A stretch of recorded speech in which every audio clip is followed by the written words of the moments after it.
Hello there. Welcome to Healthy Cooking with your friendly Italians. I'm Jim Barrow. And I'm Marilyn Barrow. And we're here to talk about Christmas Eve, the traditions. As you well know, we're Italian, and we have a special guest who happens to be Italian, Lenny DeRenzo, and we're going to talk about all the wonderful traditions of Christmas, and we remember them so fondly.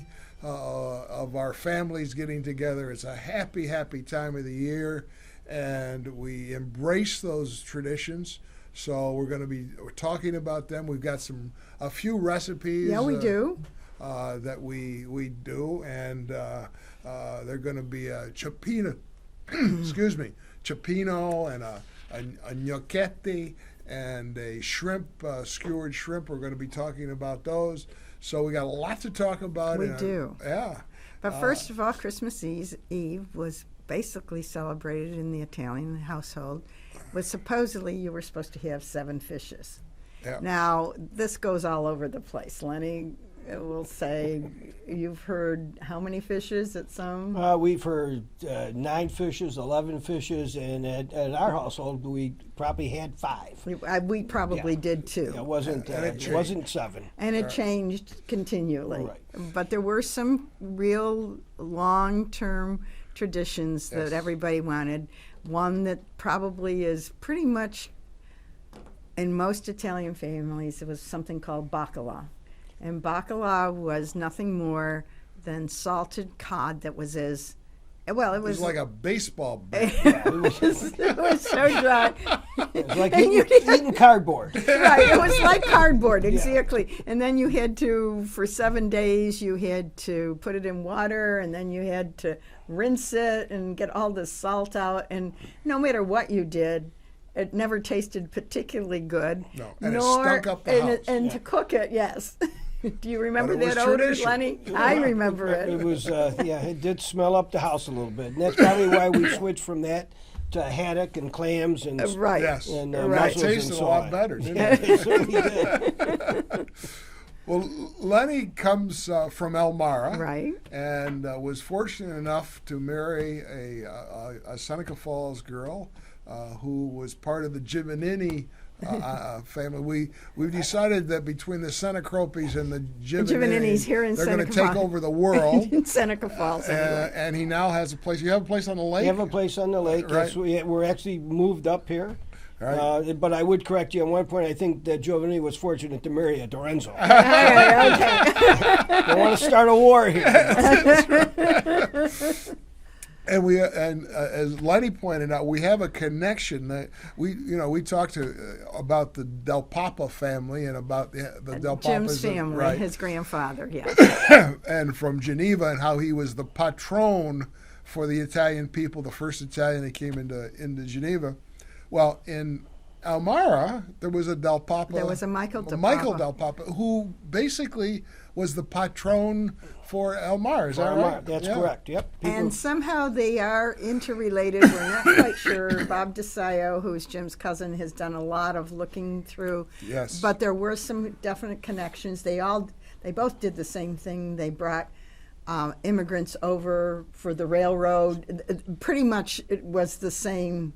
Yeah, it sounds like the same scenario. It does. And It I does. would be surprised if there isn't a relation there somehow.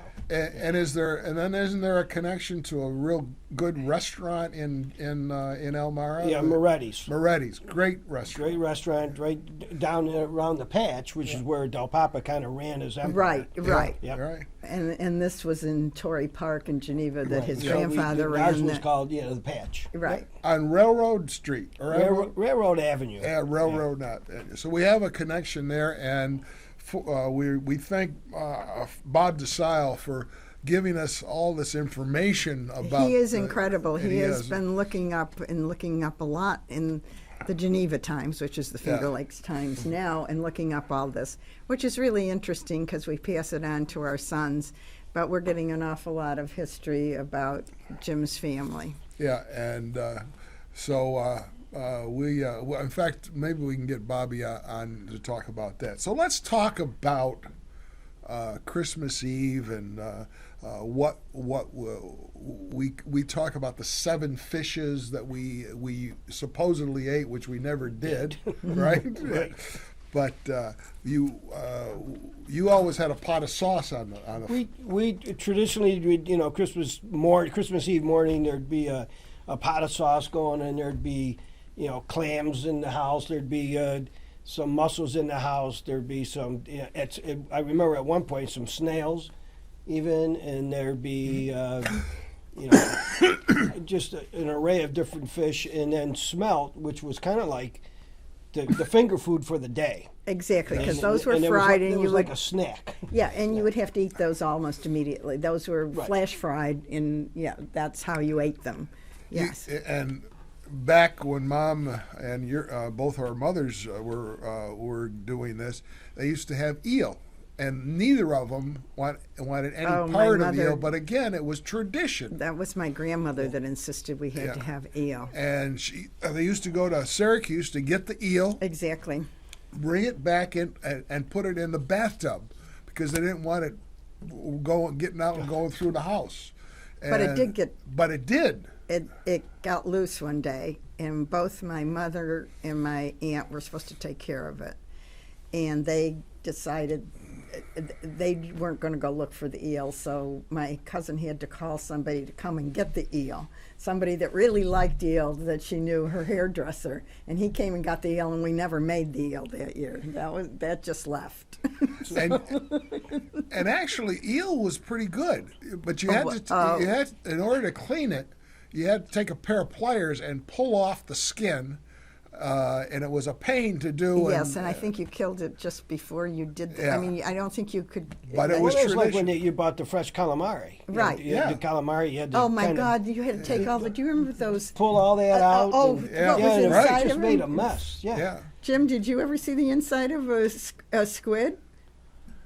I've never seen the inside of a squid I because it's usually in my mouth and by that time. But Yeah, no, but to clean these, originally they did not come clean. You can go get absolutely beautiful squid today that's all cut clean, but it had an ink sac, it had It's terrible. it had It's spines that were very thin that you could see through, like a bone, and you had to take all of that out and make sure the sac was out, and then you had to skin it on top of it. And then you used to stuff them, the bodies, Yes. and then sew it up. Yes, I did that once. And it'd take forever to do. But again, we're talking about, this is tradition. That was tradition. There'd Right. be the sauce in my family was anchovy sauce. Oh, Yes. yeah. Or somebody else would have maybe tuna in the sauce.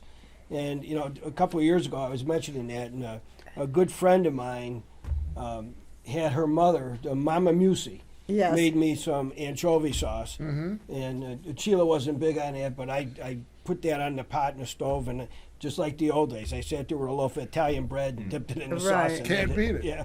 Get a good bottle of Italian wine.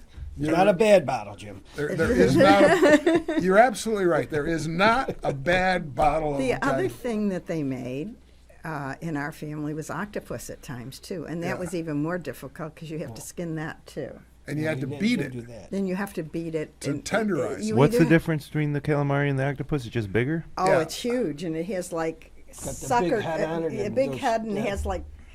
That's how it crawls. It's like a sucker kind of thing on the tentacles. Yes. And you got to be very careful with octopus. If you cook it too long or not long enough, it's like eating bubble gum. Yeah, All right. rubber bands. Yeah, it was terrible. And we were in Italy, and we went to some restaurant, and the grandmother is there making frutta di mare, Right, made you which eat is it. seafood, and it had octopus in it, and you couldn't eat it. But she's standing over, and she'd look at you, manja, manja, and we weren't going to leave that table until we finished this plate of bubble gum. Right. But that's the way it is. We talk about the seven fishes is one of the areas. We should talk a little bit about why seven fishes. We've looked it up in several different ways. There is no one particular story. There's one about the 7 days before Advent. The Yeah, the seven deadly sins. Right. There were a few others. The number 7 is mentioned in the Bible over 800 times, and that on the 7th day, God rested and After Right. making made the world. So Yeah. I mean, I'm really not sure. We're not sure where about that this, 7 but comes from. obviously the 7 fishes are what is in everybody's memory. Right. None of us had 7 fishes, by the never- way. I can't count whenever we had 7 Not sure fishes. you count a but- snail or as a Well, fish. you right. did, in the we had raw clams. I mean, and it changed from year to year depending who was cooking and who was doing, and it always changed. Yes. But what was more important than the 7 fishes that you had, as far as our kids were concerned, was the cookies. Well, I did an experiment this weekend. Our sons are 51, 48, and 46. And we called them each and asked them what their memory of Christmas Eve was, because most of their Christmas Eves were either at their grandma Barrow's while she was alive, or we went to my aunt's after our parents all died. And it's just funny because they're 2.5 years apart over, and just the memories. You know, one remembered all the cookies and the ribbon candy. He thought that was wonderful. One remembered that most of the stuff, the youngest one, that he really didn't like the bacala and didn't like half of the stuff that came through, but it was fun. But what he did remember was that when we did come home, we put lights up the driveway. The oldest did remember a lot more about the squid and the stuffed squid, and then we eventually went to crab legs, which everybody liked That as was they easy. grew up. Yeah, right. So Do they still do any of those traditions that they learned? we're going to Mark's house, and Carrie is not of Italian heritage, but we will be having a CIOPPINO kind of thing, and we do try, and Jim is bringing Salmon. a salmon, a gravlax. So we do try to have some of them. Mm-hmm. We have gone to Carrie's sister-in-laws, and Jim and Mike had to make octopus one Christmas Eve, neither of them knowing how. Had but, no idea how to make it. but And it so they tasted do a that little way, of too. it does get taken. Yeah, well, with the Giovannini family, which been with Sheila now over 30 years, Right. Their big tradition on Christmas Eve is to make homemade raviolis. Yes. Oh, yeah. And that is on true of a Christmas lot of Day, Italian you'd have families. the raviolis in soup Yes. Yeah. before the main meal, Right. which was is going to be veal. Yeah. Yeah. And I remember when I first went there, and Sheila's dad Victor, depending on how much he liked you, is how many raviolis you got. I see. And the more I hung around, the more raviolis I got. But Good. We're going to actually be doing that tomorrow. Well, John Panucci gets his family together, and they make like 5,000 raviolis. We don't do that. We do a few But hundred. the problem is that he also feeds them a lot to drink, and then he kicks them out of the kitchen because they're too damn drunk to finish making the raviolis. Well, that's part of the tradition, is the Absolutely. drinking. Let's go around the table. We're talking about dessert. What was your favorite dessert, or cookie, or whatever you had for the holidays? I can start with that one because Yeah. it's a no-brainer. My Aunt Dolly Marsh, who was really not my aunt by blood, but she was neighbors with Annie Sinacropi Okay. and good friends. I don't know if you know who I'm talking about, but she's since passed. But she used to make a tapioca pudding, and the Now, last that's a new stop on one. Christmas Day would always be to go to my Aunt Annie's house, where the rest of the family would kind of gather there, and that's where I would have the tapioca, and I just loved it. And I've never had tapioca never as heard of good that as one. that Yeah, since. right. So, but for whatever reason, it was the tapioca and the Wow. Santa Claus cookies that my grandmother used to sure. make. But Well, my aunt would make, or the family would make these they were fried dough, basically. Some of them are made in bow ties or wande, but these were made, and they were called carciofole because they looked like an artichoke, and they were in a circle. My cousin calls them a crown, and they would be fried, and you'd put them away. And then before they were served, you drizzled honey and confectionery sugar, and that's how you served them. But there is all kinds. There's trees. There's all kinds. If you Bows. bows, you can talk to people that have had that dough, but that was my favorite. Yeah, see, we did. I remember the Italian meatball cookies. Yeah. And the lemon drop cookies. Lemon drop was I another love the one that lemon. my And grandma, my aunt mother-in-law, Arlene Giovanni, makes these applesauce cookies were excellent. But I mean, there were hundreds of different type of cookies. Oh yes. And the Italian meatballs were my favorite. Okay. And I would kind of take them, and then the biscottis. The Yeah, biscotti. Love Yes. the biscottis, and Sheila's sister Brenda makes the And the biscottis pit for the sales. family. That was always a Yeah, good. and we'll they be- would make and- their own. They would have the pit sale iron, Right. and they Yeah. would make the pit sales. And the fig cookies. I used to love the fig cookies. That was your favorite. Yes. Okay. Well, I sort of like the boiled and baked that became hard. It was made with dough. Tatali or yeah. something like that. It looked like a miniature bagel. Yeah. Yeah, it did. Yeah. It And did. used pepper in it. and With used to- pepper in it. Yeah, That's correct. right. But that was to be dipped in wine. That Yeah. wasn't a sweet. That was not sweet. Yes, and of course we have the panettone for breakfast. That was always. That was never. I never liked citron. Yeah, That was not my favorite. and then I used to go out and buy ribbon candy, Yes. which was good. So we had all those. Then my mother made fruitcake. God And- bless her. Yeah, Yes. Don't. I never liked terrible fruitcake. stuff. That was Really, even really worse. bad. That's worse than panettone. But I liked it because the day after Christmas, she used to make the fruitcake for the next year, which she used to wrap in cheesecloth and pour rum over it and put it in the basement.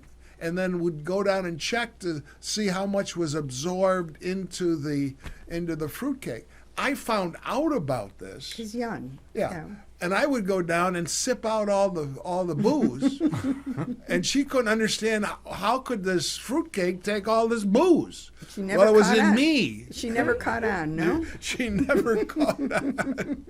So really, really fond memories, and I'm sure everyone that is watching has somewhat of the fond memories from whatever. Wherever your family comes from. I know we used to go with this people from Scandinavia at the From Christmas time. Norwegian, we did spend. We had some friends in Buffalo, and that was when we had the lutefisk. Yeah, lutefisk is the worst thing I've Well, ever tasted. it's in the category. It's bacala. Basically, it's cod, except that instead of being cured with salt, it's cured with lye, which Right. makes it even worse. It's like it's like Jello. Is it lye poison? I thought Yeah, so. it is, I right. thought so too. But it isn't. But it was tradition. And I know of nobody that likes it. They hate it, but it's tradition. Even the Norwegians. Even Yeah. the Norwegians like it, don't like it. You know, the best thing to me about Christmas Eve and Christmas Day, I suppose, is that there's just so much excess and variety. Yes. Where Thanksgiving you can eat till you're stuffed, and that's Right. great. But it's a smaller variety of things, in the pies. It's a feast. But for whatever reason, at least in my family, Christmas Eve, Yes. there's just an unlimited variety. There's Absolutely. like 7-8 different entrees, 7-8 different appetizers, Right. 7-8 different desserts, and then you eat until you can't eat anymore. And then Christmas Day, you do it again, and then Yes. you have leftovers for a week, and it's just Right. it's better than going to any restaurant. you Oh, know. no question. Yeah, Christmas Eve it's an exciting time, Yeah. and especially I don't know about the other heritages, but in Italian families, it's just Well, a it was wonderful very, time. very It is. important. And most of it included, usually they went to midnight mass. Some of them did, Yeah. And the most important thing about this whole thing is you are with family. Yes. Exactly. And it brings back so many fond traditions and the embracement of the family, and that's what's so important. When I was younger, we ate, and my grandma Seneca was still alive. Every Sunday, everybody ate over Yes, there. exactly. But now, since that's happened, and since everybody's so busy, everybody does get together for birthdays and stuff. But it seems like there's always a few people missing. You never get Yeah. Right. everybody together. Right. But and even on Thanksgiving, some people go to the in-laws. Some people Right. go. Christmas Eve, at least for my family, is the one time you can guarantee Yes. that we're all going to be Right. together. And when Right. I was a kid, it was like once a week. So now it's once a year. And with That's our true. family, they look back on when they talk about getting together as a family, it's always Christmas. That's the most important time. My Jim's parents and my parents died relatively young, and my kids were in college when we were going over to my aunt's. And my aunt would say to her friends in Auburn, she'd say, I have these nephews, and they come home for Christmas to come to Christmas Eve. Of course, they were coming home to do vacation, but she would go around and tell all of her friends in Auburn that her grandnephews were coming to spend Christmas Eve with her, and that's how important the tradition was. It is important. Yeah. Right. And, we hope that you all out there enjoy the importance of it and get together as a family. The family is what's so important, and the traditions that you uphold in whatever, wherever you're from or what your background makes no difference. It's that togetherness that we enjoy. And with that in mind, if there's every now and then there's an odd person who might join us because their family's out of town or they don't have anyone else. So, that's right. If there's anybody like that you can bring in to your family for that one night, I mean, that's an important thing I think to try to cherished. do. It's wonderful. So we hope you enjoy it. We do have online some recipes which are cioppino, and basically I think that's what we're having this Christmas Eve. I'm not quite sure, but I think it's fish stew. It's fish stew. And do you have any other stories, Lenny, about? The one tradition that I started with my daughter was that we always get to open up one package Christmas Eve after Mass. Yes. And it was always pajamas.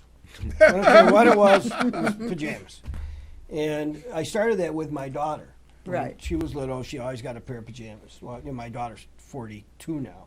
And every Christmas Eve, she still gets a pair of pajamas. Right. And I think she's at the point going, Dad, I don't need any more pajamas. But I do that for my daughter, and I do it for my wife, Sheila, and my 2 grandkids. Yeah. And I will do that until they really say stop. And you might even not even do it when they say stop. Right. And then we have the other recipes. We have we take some shrimp and we marinate them, and then we put them on a skewer and we grill them, which is a nice easy way. And put a little lemon on them. That's available. And then we have a soup, which we call gnocchetti di semolina, which you use semolina and you make little dumplings and you put it in stock and you serve that as another nice dish. So they're available. I'm not going to go through each and every one of them, but they're available. But if you need recipes, they're there. They're here. So we hope you enjoy those.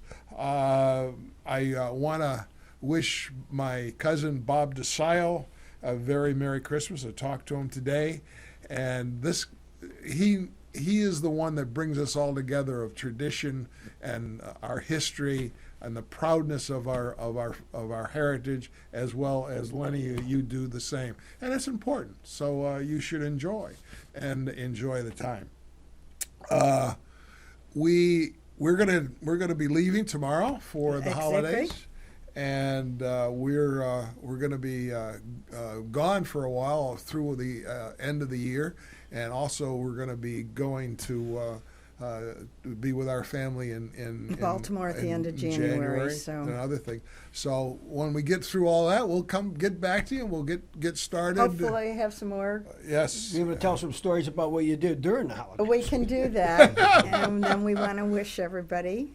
Buona Natale. Buona Natale. And we thank you, Lenny, for embracing this and being part of this. This brings, I'm getting choked up. This is a great program. It was good. Well, and I have appreciate the invite. Thank you. Yes, and it was wonderful to have Jim included in this, Jim Seneca. And since it's end of year, I just want to say congratulations and thank you for doing the show. It's I think this might be episode 46. I think it is. This is 46. And right. we've been about almost 2 years into it, and it's popular. A lot of feedback. People love hearing it, and I've tried some of the techniques and recipes that you guys have shared, and so Merry Christmas. Well, Merry Christmas and Happy New Year to you too. And everybody out there, have a very, very Merry Christmas and Happy New Year, and we'll see you after the first of the year. Ciao. Ciao.